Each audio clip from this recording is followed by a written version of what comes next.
We're calling September Strong September.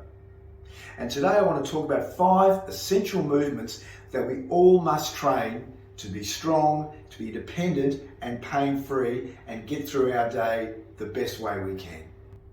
The 5 essential movements are push, pull, squat, hip hinge, and a weighted carry. And I'll go through each of those and how you can train those movements after this. I'll start by demonstrating a push-up on the table, but then I'll show you some modifications as well if you need something that's a little bit easier. So first of all, you can do this on the floor, but I'll just demonstrate on here. We get in a plank position here and then maintain a neutral spine and down and up. That's your push-up.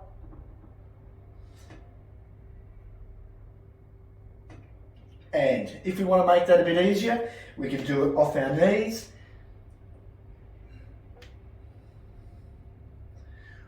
Or even against the wall if you're just starting. So start on a level that's relatively challenging and progress from there.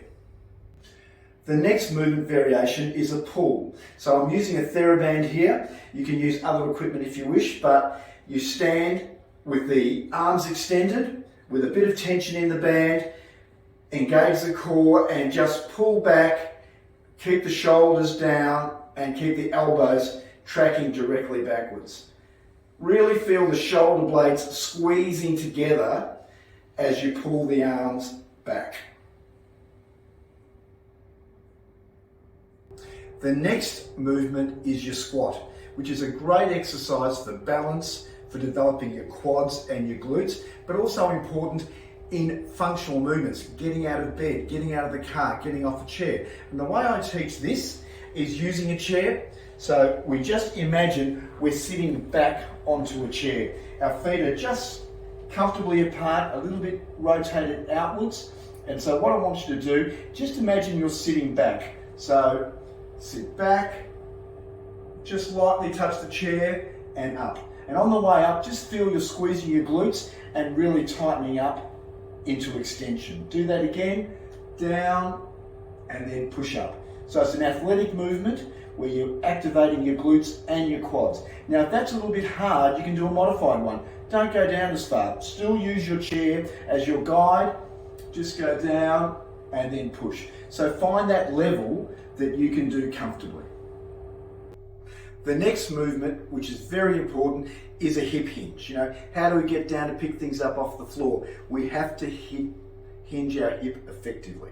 So that's this movement here, working from the hips. Now I'm going to demonstrate that by using a bridge. So you can do this on the floor. We're going to use a treatment table.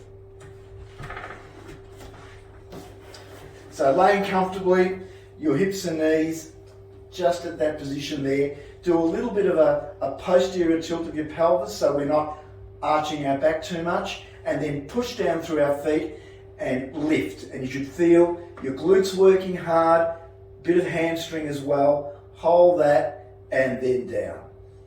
Now if you want to make that a little bit easier, don't push as far. Again, just a small push, hold it, but you should feel these glutes firing. And if you want to make it a bit harder, you can push up and you can just lift one leg up and then the other one as well, and down. Our last key movement is a weighted carry. This is going to train you to lift, carry grocery bags, luggage. Very, very important to be strong in this movement. So we've got some dumbbells here. The arms are relaxed.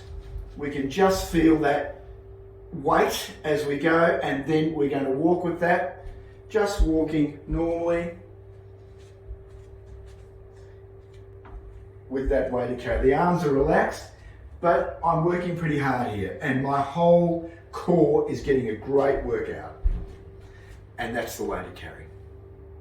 In terms of repetitions or dosage, what I recommend with is that you start with 10 repetitions of each exercise and try and build up from 1 set to 3.